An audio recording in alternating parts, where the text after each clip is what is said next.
Hi guys. So ரொம்ப நாளாவே ஒரு யூடியூப் சேனல் கிரியேட் பண்ணலாம்னு சொல்லிட்டு ரொம்ப வெயிட் பண்ணிட்டு இருந்தேன். ஸோ ப்ராப்பர் டைம் இப்பதான் அமைஞ்சிருக்கு. So because I got a team. Hari வந்து நம்ம கூட ஜாயின் பண்ணிருக்கனால நம்ம இப்பதான் ஒரு யூடியூப் சேனல் வந்து ப்ராப்பரா லான்ச் பண்றதுக்கான டைம் வந்துச்சு. என்னோட பர்சனல் பேஜே அப்படியே வந்து என்னோட யூடியூப் சேனலை நான் கன்வெர்ட் பண்றேன். அந்த யூடியூப் சேனலோட name diagnosis and dialogue. So பேசிக்கா எதுக்கு இந்த யூடியூப் சேனலுக்கு டயக்னோசிஸ் அண்ட் டயலாக்ஸ் நம்ம பேர் வச்சோம்னா, நம்ம டாக்டர், ஸோ நம்ம டென்டிஸ்ட் அண்ட் காஸ்மெட்டாலஜிஸ்ட். ஸோ அதனால கொஞ்சம் மெடிக்கல் ரிலேட்டடா கொஞ்சம் டிஸ்கஸ் பண்ணாலும் சரி, அண்ட் ஆல்சோ சார் ஒரு டேரக்டரும் கூட. ஸோ அதனால கொஞ்சம் சினிமாவை ஆட் பண்ணிக்கலாம் அப்படின்றதுனாலதான் இந்த சேனலுக்கு நாங்க இப்படி ஒரு பேர் வச்சிருக்கோம். இன்னைக்கு ஃபர்ஸ்ட் நம்ம வந்து மெடிக்கல் ரிலேட்டடான நிறைய திங்ஸ் வந்து நம்மளோட தமிழ் சினிமால காட்டுவாங்க. ஸோ அது வந்து எந்த அளவுக்கு ரைட்டா காட்டுறாங்க, எந்த அளவுக்கு தப்பா காட்டுறாங்க. ஸோ அதை பத்தி வந்து ஒரு காமன் மேனா அவர் சைட்ல இருந்து என்னென்ன திங்ஸ் அவர் பார்த்திருக்காரு, அது ரைட் என்ன நினைச்சிருக்காரு, அது எதெல்லாம் நம்ம ரைட்டா காமிச்சிருக்காங்க, எதெல்லாம் தப்பா காமிச்சிருக்காங்கன்றத பத்தி நம்ம டிஸ்கஸ் பண்ண போறோம். அதுல இன்னைக்கு எடுக்க போற டாபிக் டெலியூஷன் இன் தமிழ் சினிமா. ஸோ டெலியூஷன்ஸ், அதாவது சைக்காலஜிக்கல் திங்ஸ் வந்து நம்ம படத்துல காமிச்சிருப்பாங்க. அது வந்து இது ரைட்டா காமிச்சிருக்காங்க, இது ராங்கா காமிச்சிருக்காங்க, நம்ம டிஸ்கஸ் பண்ணலாம். ஸோ நம்ம இந்த தடவை நம்ம வந்து 3 படத்தை பத்தி பார்க்க போறோம். அதனால நம்ம 3 படத்துல இருந்து இதை ஸ்டார்ட் பண்ணலாம். சோ 3 படம் அப்படின்றப்போ அது ஒரு லவ் ஸ்டோரி அப்படின்ற மாதிரி தான் ஃபர்ஸ்ட் ஹாஃப் ஃபுல்லாவே இருந்திருக்கும் சார். ஸோ செகண்ட் ஹாஃப்க்கு அப்புறம் தான் ஸோ அது வந்து ஒரு சைக்காலஜிக்கல் பேஸ் பண்ண ஒரு மாதிரியான காம்ப்ளிகேட்டட் ஸ்டோரி அப்படின்ற மாதிரி கொடுத்திருப்பாங்க. ஸோ அதுல வந்து பைபோலார் டிசார்டர் அப்படின்ற மாதிரி சொல்லியிருப்பாங்க. ஸோ ஆக்சுவலா பைபோலார் டிசார்டர் அப்படின்றது ஒண்ணு இருக்கா, ஸோ அதுக்கு அந்த மூவில கொடுத்த ட்ரீட்மெண்ட் தான் அபிஷியல் ட்ரீட்மெண்டா, அண்ட் தென் லாஸ்ட்ல தனுஷ்க்கு வந்த மாதிரி லைக் அந்த ஹாலுசினேஷன் வருது, இந்த மாதிரி எல்லாம் வந்து தனுஷ் சூசைட் பண்ணிருப்பாரு.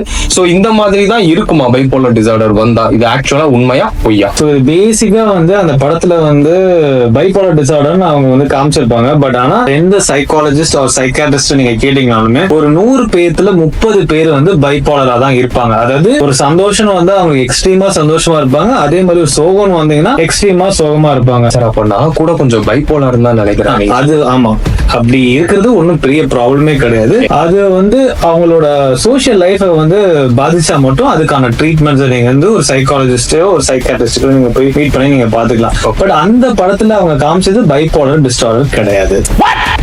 அந்த படத்துல அவங்க காமிச்சிருக்கிறது இந்த மாதிரி கேரக்டர்ஸ்லாம் அவருக்கு தெரியுதுன்றதுக்கு பேரு சீசோஃப்ரீனியான்ற ஒரு மனநோய். சீசோஃப்ரீனியான்றது வந்து நம்மளுக்கு இந்த மாதிரி குரல்கள் கேட்கிற மாதிரி கேரக்டர்ஸ் தெரியற மாதிரி சில சிம்டம்ஸ் இருக்கிறதுக்கு பேரு சீசோஃப்ரீனியா. சோ அந்த மாதிரி இருக்கிறவங்களுக்கு இந்த மாதிரி ஒரு எலக்ட்ரிக் ஷாக் கொடுக்குற மாதிரி அந்த படத்துல சோ அந்த மாதிரி வந்து ட்ரீட்மெண்டே கொடுக்க கூடாது, ராங் ட்ரீட்மெண்ட் அந்த படத்துல ஷோ பண்ணிருக்கோம். Okay okay. சோ இந்த மாதிரி கண்டிஷன்ஸ்க்கு பேசிக்கா ஆன்டி சைக்காட்டிக் மெடிகேஷன்ஸ் கொடுப்பாங்க. அதுக்கப்புறம் சைக்கோ சோஷியல் ட்ரீட்மெண்ட்ஸ், அதாவது பேசிக்கா ஒரு கவுன்சிலிங் மாதிரி அவங்களுக்கு நம்ம கொடுப்பாங்க டாக்டர்ஸ் மூலமா. அண்ட் இது எல்லாமே ஃபேமிலி சப்போர்ட் ஆல்சோ நம்மளுக்கு வந்து இந்த பேஷண்ட்ஸ்க்கு கொஞ்சம் ரொம்ப அண்டர்ஸ்டாண்டிங்கா இருந்தாலும் இதுல இருந்து வெளில வரதுக்கு ஒரு ட்ரீட்மெண்டா இது அமையும். சோ இந்த படத்துல வந்து காமிச்ச வந்து அந்த எலக்ட்ரிக் ஷாக் மூலமா அந்த மாதிரி ட்ரீட்மெண்ட்ஸ் வந்து கம்ப்ளீட்லி அவுடேட்டடான ஒரு ட்ரீட்மெண்ட்.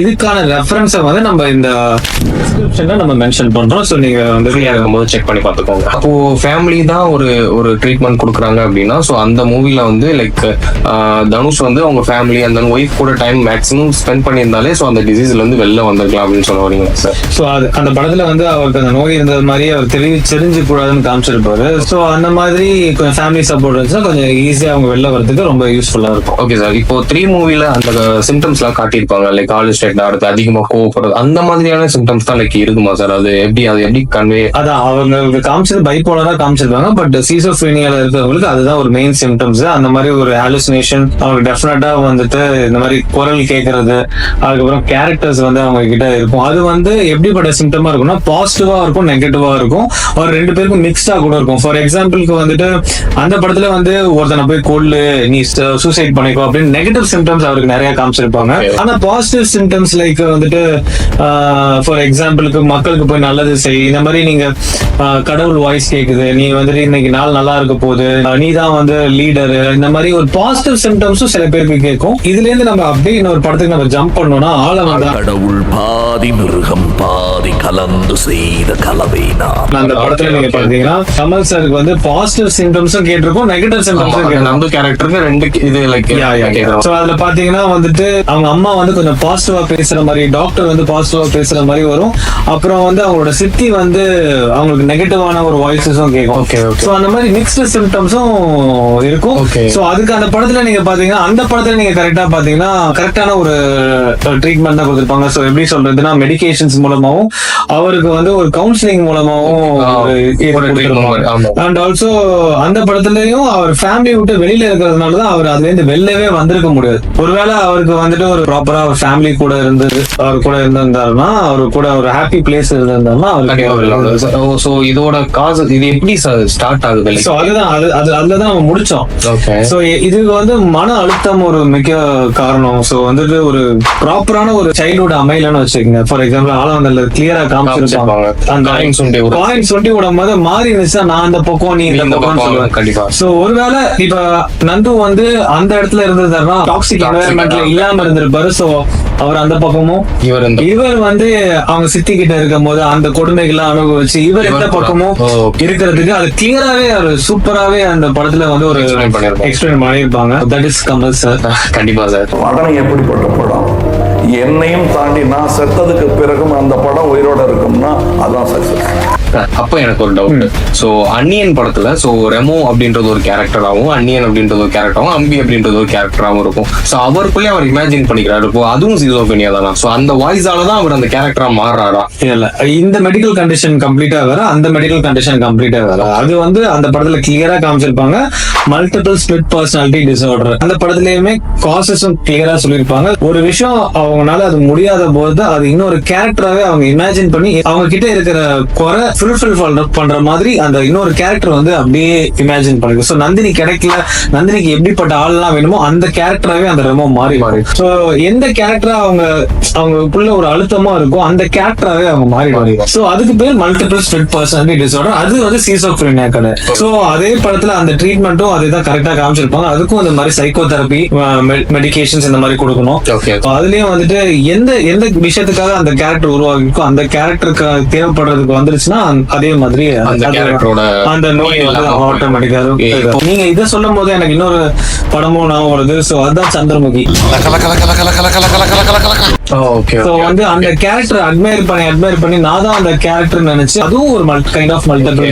சோ அந்த மூவியும் நீங்க சொன்ன மாதிரி லைக் அட்மையர் பண்ணி ஒரு கேரக்டர் ஆர்க்கா ட்ரான்ஸ்ஃபார்ம் அந்த விஷயத்தை எது அவங்க காதுல கேட்டுட்டே இருக்காங்களோ அந்த கேரக்டர் அட்மையர் பண்ணி அவங்களாவே அந்த கேரக்டர் மாறிடுது. பேசிக்காவே எல்லாருக்குமே வந்து ஒரு சின்ன ஒரு பர்சனாலிட்டி இது எடுத்து போனோம். இன்னொருத்தங்களுக்கு பிடிக்குது, ஒருத்தங்களோட வாக் பிடிச்சிருக்கு, ஒருத்தங்களோட பிஹேவியர் பிடிச்சிருக்கு அப்படின்னா அந்த அந்த பர்சனாலிட்டியை நம்ம அப்படியே நமக்குள்ள நம்ம எடுத்துப்போம். கண்டிப்பா சின்ன வயசுல அந்த ஹீரோ வந்து அந்த 2 நாள் நீங்க இருக்கிறது அப்படியே அது நீங்களாவே மாறும் போது அது உங்களுக்கு ஒரு மல்டிபிள் ஸ்பிளிட் பர்சனாலிட்டி சொல்லவும் தான் சார் இன்னும் கொஞ்சம் டீப்பா அனலைஸ் ஆகுது. சோ சந்திரமுகி அப்படின்றது வந்து ஒரு ஹாரர் மூவி கிடையாது, கோஸ்ட் மூவி கிடையாது. சயின்டிபிக்காவே அந்த மூவியை ஃபுல்லா எடுத்திருப்பாங்க. அது ரஜினியும் சயின்டிபிக்காவே அவருக்கு தெரிஞ்சு டீல் பண்ணிருப்பாரு. மந்திரவாதி அந்த மாதிரி சில விஷயங்களும் வரும். அது கமர்ஷியல் ஆஸ்பெக்ட்ஸ்க்காக கொஞ்சம் எல்லாமே எடுத்திருப்பாங்க. பட் மெயினா அதுல இருக்கிற சயின்ஸ் வந்து எந்த அளவுக்கு ரியல்னு பாத்தீங்கன்னா போயிடும். அதே மாதிரி இந்த அன்னியன்ல எப்படி சொல்லிருப்பாங்களோ அதே மாதிரி. சோ நம்ம எனக்கு தெரிஞ்சு 3 படம் கவர் பண்ணிட்டோமா? கண்டிப்பா சார் 3 கூடவே பண்ணிட்டோம் நினைக்கிறேன். எக்ஸ்ட்ரா சந்திரமுகி அந்த இதெல்லாம் ஆட் பண்ணிருப்போம். சோ ஒரு படம் ஒரு போனஸ் மாதிரி இந்த மாதிரி நம்ம வந்து படத்துல காமிச்சிருக்க எந்த ஒரு மெடிக்கல் ரிலேட்டடான விஷயம் எந்த அளவுக்கு ஆத்தென்டிக்கா இருக்குன்றதுதான் இதுக்கப்புறம் ஒரு ஃபர்தர் வீடியோஸே நம்ம டிஸ்கஸ் பண்ண போறோம். எங்களோட ஃபர்ஸ்ட் வீடியோ இது. உங்களுக்கு இந்த வீடியோ பிடிச்சிருந்துச்சுன்னா மறக்காம வந்து ஒரு லைக் போட்டுருங்க. So it will be an encouragement for us. And also மறக்காம சப்ஸ்கிரைப் பண்ணிக்கோங்க. அப்பதான் நாங்க போடக்கூடிய வீடியோஸ்லாம் உங்களுக்கு டெய்லி நோட்டிபிகேஷன்ல வந்துட்டே இருக்கும். எங்களுக்கும் ரொம்ப ஒரு மோட்டிவேஷனா இருக்கும் தொடர்ந்து நாங்க வீடியோ பண்றதுக்கு. அவ்வளவுதானா?